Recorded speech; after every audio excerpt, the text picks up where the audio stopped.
Hi everyone. So ரொம்ப ஒரு முக்கியமான விஷயத்தோடு தான் வந்திருக்கேன். என்னென்னா, குரு சிஷ்யன் ஒரு சீரியஸ் ஆரம்பிச்சிருக்கேன். கண்டிப்பாக ஒரு இன்ட்ரெஸ்டிங்கான ஒரு சீரியஸ் தான். கண்டிப்பாக எல்லோரும் சப்ஸ்கிரைப் பண்ணி வைங்க. கொஞ்சம் இன்ட்ரெஸ்ட்டாக இருக்கும், வித்தியாசமாக இருக்கும். என்னென்னா, என்னுடைய ஸ்டூடெண்ட்ஸ், எங்கிட்ட படிக்கிற ஸ்டூடெண்ட்ஸ் கிளாஸ் நடத்த போகிறாங்க. ஸோ என்னுடைய ஸ்டூடெண்ட்ஸ் நான் சொல்லிக் கொடுக்குறத வச்சு அவங்க கிளாஸ் நடத்த போகிறாங்க. அவங்களோட டேலண்ட்டுக்கு, அவங்களோட கஷ்டப்படுறதுக்கு கண்டிப்பாக ஒரு மோட்டிவேஷனுக்காக நீங்கள் கண்டிப்பாக சப்போர்ட் பண்ணுங்கள். கொஞ்சம் இன்ட்ரெஸ்ட்டாக இருக்கும், பாருங்கள் அவங்க எப்படி நடத்துகிறாங்க அப்படிங்கிறது. இது கொஞ்சம் வித்தியாசமான டாபிக் தான். குரு சிஷ்யன் சீரியஸ்க்கு நீங்கள் ஆதரவு கொடுங்க. அண்ட் ஆல்சோ நேற்று ஒரு student axial line, electric field due to dipole axial line நடத்தினாங்க. அதாவது பார்த்திங்கன்னா எலக்ட்ரோஸ்டாட்டிக்ஸில் 12th ஃபிசிக்ஸில் முக்கியமான 5 மார்க் நடத்தியிருக்காங்க. எல்லாமே முக்கியமான 5 மார்க் தான் நடத்த போகிறாங்க இந்த சீரியஸில். ரொம்ப முக்கியமாகவும் இருக்கும் எல்லாத்துக்கும். ஸோ அது நான் ஐ பட்டனில் கொடுக்குறேன். அண்ட் ஆல்சோ டிஸ்கிரிப்ஷன் பாக்ஸில் கொடுக்குறேன், அதையும் பாருங்கள். அண்ட் ஆல்சோ இன்றைக்கி ஒரு ஸ்டூடெண்ட்ஸும் ரொம்ப இம்பார்ட்டண்டான ஒரு டாபிக் நடத்த போகிறாங்க, அதையும் பாருங்கள். கண்டிப்பாக சப்ஸ்கிரைப் பண்ணி வைங்க சேனலை. இந்த மாதிரி பல இன்ட்ரெஸ்டிங்கான ஒரு விஷயமெல்லாம் நடக்க போகுது. கண்டிப்பாக சீரியஸாக ரொம்ப நல்லாயிருக்கும், நம்பி பார்க்கலாம். ஓகேவா? வாங்க வீடியோக்குள்ளே போகலாம்.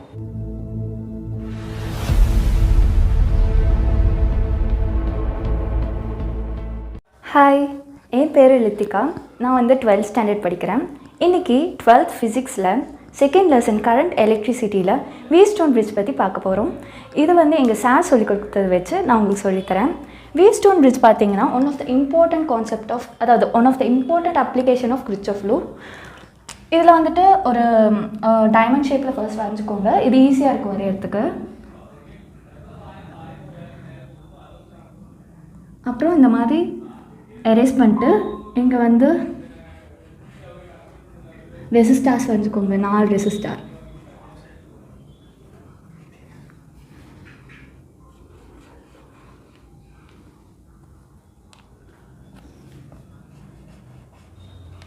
இதுக்கு ஃபர்ஸ்ட் நம்ம நேம் வச்சுக்கலாம், PQRS. இது இந்த பிரிட்ஜ் ஒரு பேட்டரியோட கனெக்ட் ஆகிருக்கு.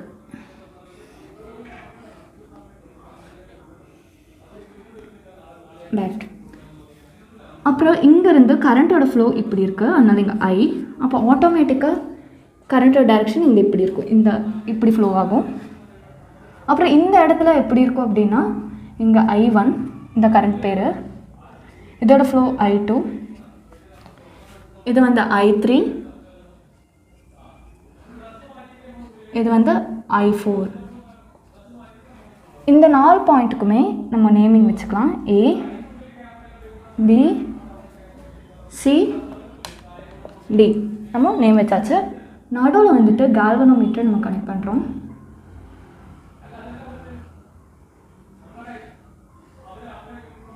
அதுக்கு வர கரண்ட் IGன்னு வச்சுக்கலாம்.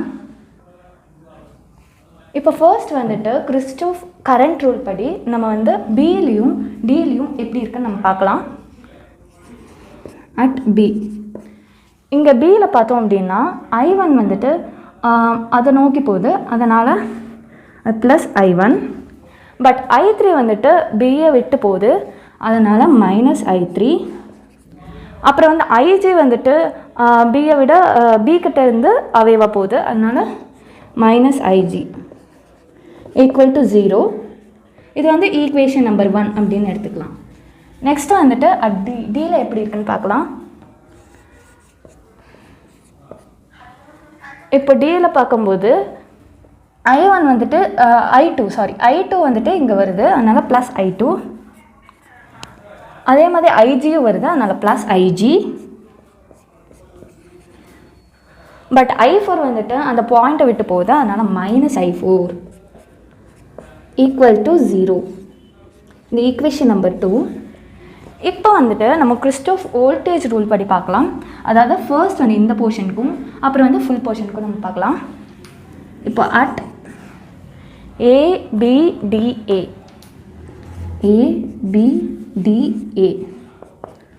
அப்போ வோல்டேஜ் ரூலில் நம்ம ரெசிஸ்டரோட தான் எடுப்போம். அப்போ இங்கே பார்க்கலாம், இங்கே நம்ம எடுக்கிற டைரக்ஷனில் இது வருது, அதனால் ப்ளஸ் I1P. நெக்ஸ்ட்டு இந்த பக்கம் இதுவும் அதே ஃப்ளோவில் தான் வருது, அதனால் இதுவும் பாசிட்டிவ், அதனால் ப்ளஸ் IGG. பட் இது ஆப்போசிட் டைரக்ஷனில் வருது, அதனால் மைனஸ் I2R ஈக்குவல் டு 0. இது வந்து ஈக்குவேஷன் நம்பர் 3 அப்படின்னு வச்சுக்கலாம். நெக்ஸ்ட் வந்து நம்ம ஃபுல்லாக எடுக்கலாம்னு சொன்னேன்ல, இப்போ ஃபுல்லாக எடுக்கலாம். ABCDA இப்படி எடுத்துக்கலாம். ABCDA.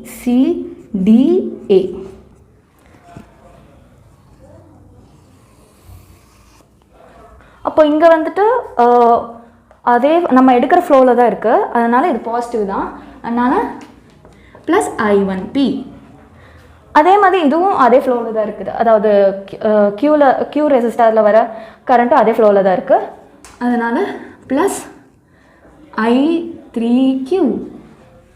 நெக்ஸ்ட்டு வந்து இங்கே பாருங்கள், ஆப்போசிட் டைரக்ஷனில் வருது நம்ம எடுக்கிற ஃப்ளோவிலேருந்து, அதனால் மைனஸ் I4S. இதுவும் ஆப்போசிட்டில் தான் வருது, அதனால் இதுவும் மைனஸ் I2R ஈக்குவல் டு 0. இதை நம்ம வந்து ஈக்குவேஷன் நம்பர் 4 அப்படின்னு எடுத்துக்கலாம். இப்போது இந்த 2 பாயிண்ட், அதாவது பிலையும் டிலையும் ஒரே பொட்டென்ஷியல் தான் இருக்கும், அதனால் பொட்டென்ஷியல் டிஃப்ரென்ஸ் பிலையும் டிலையும் 0ன்னு காட்டும். ஏன்னா அங்கே வந்து சேம் பொட்டென்ஷியல் தான் இருக்குது, அதனால் டிஃப்ரென்ஸ் நம்மளுக்கு கிடைக்காது, 0ன்னு கிடைக்கும். அப்போ வந்து ஐஜியும் நல் டிஃப்ளெக்ஷன், அதாவது கால்வனோமீட்டர் வந்து நல் டிஃப்ளெக்ஷன் காட்டும். அப்போ வந்து ஐஜி ஈக்குவல் டு 0 அப்படின்னு ஆகிடும். இந்த ஐஜி ஈக்குவல் டு 0வை நம்ம வந்து இந்த இந்த ஃபர்ஸ்ட் ஈக்குவேஷன்லையும், இந்த செகண்ட் ஈக்குவேஷன்லையும், இந்த தேர்ட் ஈக்குவேஷன்லையும் நம்ம வந்து சப்ஸ்டியூட் பண்ண போகிறோம். அப்போது இந்த 0 போடும், இந்த ஐஜி வந்துட்டு 0 அப்படின்னு போடும்போது இங்கே வந்து இது வேனிஷ் ஆகிடும். அப்போ மைனஸ் I3 வந்து இந்த பக்கம் போகும்போது ப்ளஸ் I3 அப்படின்னு ஆகிடும். அப்போது substitute IG equal to 0 in 1, 2 and 3 எடுத்துக்கலாம். நான் சொன்ன மாதிரி இது வந்து I1 ஈக்குவல் டு I3 அப்படின்னு ஆகிடும். இது வந்து ஈக்குவேஷன் நம்பர் 5 அப்படின்னு நம்ம வச்சுக்கலாம். நெக்ஸ்ட் இங்கே பாருங்களேன், இதையும் நம்ம 0 அப்படின்னு நம்ம சப்ஸ்டியூட் பண்ணோம்னா இங்கே மைனஸ் I4 இருக்கும், அது இந்த பக்கம் போகும்போது ப்ளஸ் I4 அப்படின்னு வருது. அப்போது I2 ஈக்குவல் டு I4.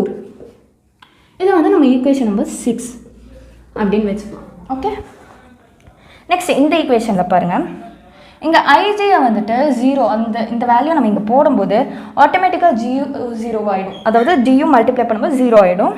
அப்போ வந்து மைனஸ் I2R அப்படின்னு இருக்கும், அது இந்த பக்கம் போகும்போது பாசிட்டிவாக மாறிடும். அப்போ வந்து I1P ஈக்குவல் டு என்ன இருக்கு, I2R. இது வந்து ஈக்குவேஷன் நம்பர் 7 அப்படின்னு நம்ம எடுத்துக்கலாம். நெக்ஸ்ட்டு இந்த ஈக்குவேஷன் நம்பர் 7 நம்ம இந்த 4ல் சப்ஸ்டியூட் பண்ண போகிறோம். சப்ஸ்டியூட் 7 இன் இது என்ன ஈக்குவேஷன் 4. இப்போது இந்த I1P அப்படியே போட்டுடலாம், இதுவும் போட்டுடலாம், ப்ளஸ் I3Qவும் போட்டுடலாம், மைனஸ் I4Sம் போட்டலாம். இப்போ இங்கே பாருங்களேன், மைனஸ் I2Rன்னு இருக்கு, இங்கே நம்ம பாருங்களேன் I1Pயும் I2Rம் ரெண்டுமே ஈக்குவல் அப்படின்னு போட்டிருக்கோம். அப்போது இந்த I2Rக்கு பதிலாக, அதாவது இந்த I2Rக்கு பதிலாக I1P அப்படின்னு போட போகிறோம். இப்போ மைனஸ் I1P ஈக்குவல் டு 0. அப்போ வந்து இந்த ப்ளஸ் I1Pயும் மைனஸ் I1Pயும் வேனிஷ் ஆகிடும். அப்போது I3Q ஈக்குவல் டு I4Sன்னு கிடைக்கும். ஏன்னா இது நெகட்டிவ் இந்த பக்கம் போகும்போது பாசிட்டிவாக மாறிடும். இது வந்து ஈக்குவேஷன் நம்பர் 8 அப்படின்னு வச்சுக்கலாம். இப்போது இந்த ஈக்குவேஷன் நம்பர் 7ஐயும் 8ஐயும் நம்ம டிவைட் பண்ண போகிறோம். டிவைட் 7/8 அப்படி போடும்போது இந்த ஈக்குவேஷன் ஃபஸ்ட் எழுதலாம். I1P divided by I3Q equal to I2R divided by I4S. இப்படி நம்ம போட்டாச்சு.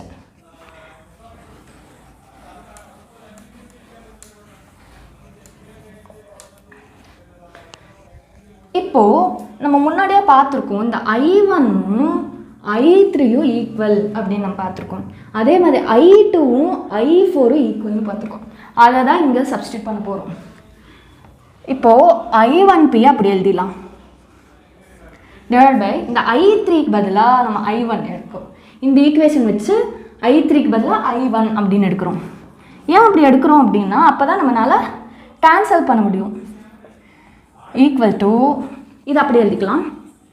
I2R டிவைடட் பை I4ம் I2வும் ஈக்குவல் நம்ம இந்த ஈக்குவேஷன் கொண்டு வந்திருக்கோம். அதனால இங்கே I2 அப்படின்னு போட்டுக்கலாம். I4க்கு பதிலாக I2S அப்படின்னு போட்டுக்கலாம். அதாவது I4Sக்கு பதிலாக I2S அப்படின்னு போட்டுக்கலாம். அப்போது இதுவும் கேன்சல் ஆகிடும், இதுவும் கேன்சல் ஆகிடும். அப்போது P divided by Q equal to R divided by S அப்படின்னு நமக்கு கிடைக்கும். அப்போ வந்து இந்த P equal to QR by S இதுதான் நம்மளுக்கு கடைசியாக கிடைக்கிற ஈக்குவேஷன். இதுலேருந்து நம்ம பார்க்கும்போது, அதாவது இந்த கன்க்ளூஷன் பார்க்கும்போது என்ன தெரியுது அப்படின்னா, இப்போ நம்ம 3 ரெசிஸ்டரோட வேல்யூ நம்மளுக்கு தெரிஞ்சிருச்சு அப்படின்னா இந்த 4th ரெசிஸ்டரோட வேல்யூ நம்ம ஈஸியாக கண்டுபிடிச்சிடலாம். நான் சொல்லிக் கொடுத்தது உங்களுக்கு புரிஞ்சிருக்கும்னு நினைக்கிறேன். தேங்க்யூ. ஸோ வீடியோ பார்த்துருப்பீங்க, கண்டிப்பாக சப்போர்ட் பண்ணுங்கள். உங்களுக்கு பிடிச்சிருக்குன்னு நினைக்கிறேன். ஏதாவது டவுட் இருந்தால் கமெண்ட் பண்ணுங்கள், கண்டிப்பாக கிளியர் பண்ணுறேன். கண்டிப்பாக ஆதரவு கொடுங்க. உங்களை நம்பி மட்டும்தான் என் ஸ்டூடெண்ட்ஸ் எடுக்கிறாங்க. கண்டிப்பாக அந்த குழந்தைங்களுக்காக ஒரு ஆதரவு கொடுங்க. தயவுசெய்து ஷேர் பண்ணுங்கள், சப்ஸ்கிரைப் பண்ணுங்கள், மறக்காமல் பெல் ஐக்கானை ப்ரெஸ் பண்ணிடுங்க. தேங்க்யூ.